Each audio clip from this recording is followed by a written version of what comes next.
Bengal cats are a cat breed that a lot of people really love for their gorgeous coat and their active personality, though their activeness do have some drawbacks because they require a little bit more attention than the average cat.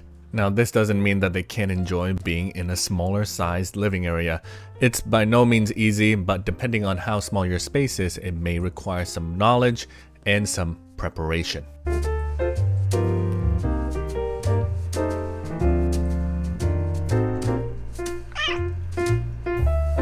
Bonjour everyone, it's me Tien, and today we're going to talk about Bengal cats and living with Bengal cats inside small spaces such as apartments. So if you're thinking about owning a Bengal cat or a similar type of cat with lots of energy, I want you to remember it's an exercise in your patience and your consistent efforts to help them develop into a well-adjusted indoor cat without any bad traits. And if you can deal with a Bengal cat inside a small space or an apartment, you can deal with any cat after that, really. So first, let's ask the question, what type of person are Bengal cats a good fit for? So if you're the type of person that likes to take an active role in your cat's engagement every day, such as creating situations for them to play and hunt in, or making toys for your cats, or someone that just loves interacting with your cats frequently throughout the day, a Bengal cat can absolutely be a great companion for these types of people because they're willing to participate and respond enthusiastically to whatever activity that you want to do with them. First, let's talk about their temperament and what joys and problems might come along with their personalities and naturally high energy levels. Bengal cats are, in a couple of words, like a human toddler. They want to touch everything and maybe even take it apart, and they love getting into small spaces like cabinets and drawers. Essentially, they're like any household cat, but on steroids. They're intensely curious and they're confident enough to prod at whatever moves. For example, a regular cat might knock something off the table, but a Bengal cat might carry it off somewhere and proceed to take it apart. A regular cat might wait for an opportune moment to go inside the room, but a Bengal cat is going to figure out how to turn the knob or jump over the pet gate. A regular cat might meow to get what they want. A Bengal cat is going to yowl like someone is trying to kill them. Even looking at them directly into their eyes is enough to get them going, so sometimes I actually try not to look at my Bengal cat for fear of them being a little bit too excited. Suffice to say, they're really active cats, and this might sound great to a lot of you. And it might be hilarious the first couple of times, but after a while, it can be overwhelming and frustrating because you can't discipline a cat as you would a dog.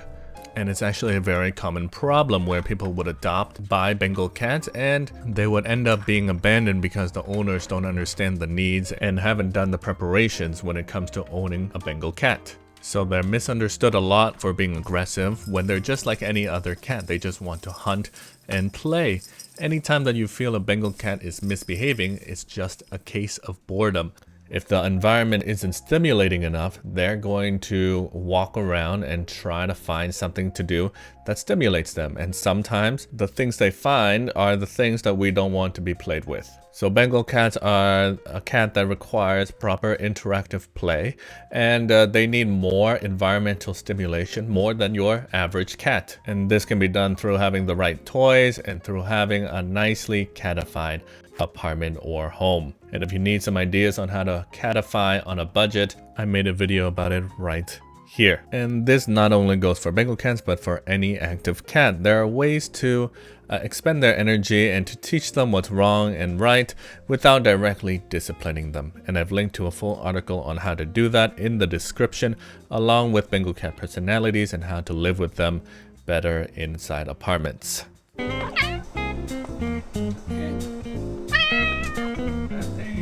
Now, another good thing to know about Bengal cats is that they're very chatty and loud. It's quite charming as they have unique sounds for whatever they're feeling, but they'll definitely let you know what they want. And most of the time, it's really fun to listen to, and they'll respond whenever you talk to them. However, it gets really loud when they don't get what they want. So be prepared to give them the silent treatment. You have to be mentally strong. If you cave in, well, they're gonna take note and do it again next time. It's a skill to know when to respond to your Bengal cat, because if you respond, you're giving them that positive reinforcement. So definitely don't get a Bengal cat if you're sensitive to sounds, or if you're weak for your cats or pets, and you tend to give them everything they want, because they will take advantage of that. Another common question is if Bengal cats are affectionate. People seem to think because of their high energy levels, Bengal cats don't want that much affection. For me, most of the Bengal cats that I had experience with, and for my Bengal cat specifically, they are incredibly affectionate. But affection might differ from Bengal to Bengal cat depending on how well they were socialized. But typically they are very physical with their affection. They don't like being forced to cuddle and they dislike being held, so they're typically not lap cats, but when they're in a cuddly mood, it's going to be hard trying to get rid of them. They're usually always up in your face. They want to headbutt you. They want to just get as much attention from you as possible during their cuddly mood. And then when they're finished with their cuddly time, they'll go back on the adventure to find something to do again. When my Bengal cat wants attention while I'm on the computer, literally he'll stand up and then he'll paw me on the arm or tap me just to let me know that he wants to be touched, he wants to be pet.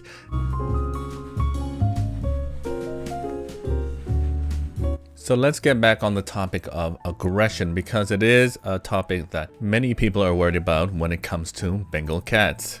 And Bengals are not a more aggressive cat breed. Aggression would mean they would have some sort of negative intention in their actions. Any cat can be aggressive if they're not comfortable in their surroundings or there's an intruder in their territory. However, that's not the case about 99% of the time. A Bengal cat is just an impatient cat. Sometimes their impatience gets them into trouble. They're very bold cats that tend to operate very physically with whatever it is around them, and this boldness gets misunderstood as aggression. To give a situation as an example, a lot of cat owners have those puzzle treat toys that you put treats in, and the cat has to figure out how to get to the treat. Normal cats would observe it for a bit and then sniff it out to make sure it's safe, and then finally maybe paw at it to get the treats out. Bengal cats have an entirely different decision-making process. They will skip the observing and sniffing part and whack at it until something pops out. If it's something pleasant like a snack, great, they'll keep doing it. If it's something unpleasant, then maybe they won't do it again.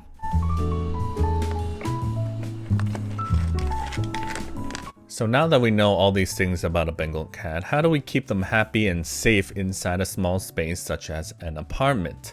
The first thing that we might need to do is to Bengal-proof your apartment. Again, treat them like a child or a toddler. Any place that you don't want them to go into, or if there's snacks or stuff that you need to be secured, have safety locks or a lot of tape to secure those places. Because if they smell food inside a cabinet or a drawer, they can get into those places quite easily. Try not to have open cups or open glasses around them, because they will flip it over and have your drink all over the desk or on the floor. This is why I sort of switched to using bottles. Organize the room and put loose items inside these drawers so they can't be used as playthings. Same with cables. Cables, they don't have to be out of the way completely, but they should be relatively out of reach and organized with cable ties so that you can deter your Bengal cat from biting any cables. The next thing is to notice when they're bored. I mean, you're gonna try your best to keep your environment stimulating with catification, maybe with a lot of toys. But if you find that they're walking around sort of looking bored, or they're starting to play with stuff around the house that they shouldn't be, then you know to increase their playtime or their play sessions throughout the day. And I would always recommend having a Bengal with another cat, preferably another high energy cat. It can be with another Bengal cat or just another relatively high energy cat, so that they can learn from each other, they can expend their energy on each other, and they can be friends. It really helps with their boredom.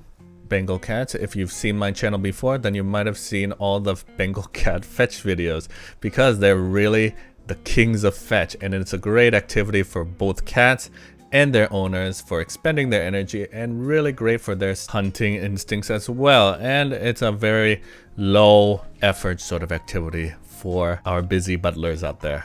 One product that I would recommend for owners with Bengal cats or potential owners of Bengal cats, and it's to have a cat exercise wheel around. Although it's not necessary for most cats, but for a Bengal cat and with their just unlimited amounts of energy, they will go on the wheel multiple times a day. They'll go on it, sprint for a minute, 2 minutes, and then get off. So it's a great effective way at giving your cats a little bit more variety to their environment, a little bit more engagement indoors, because regular indoor cats don't have the ability to run at top speeds, and Bengal cats use it daily. So it's just another option, another tool for us to use just in case our Bengal cats get a little bit impatient.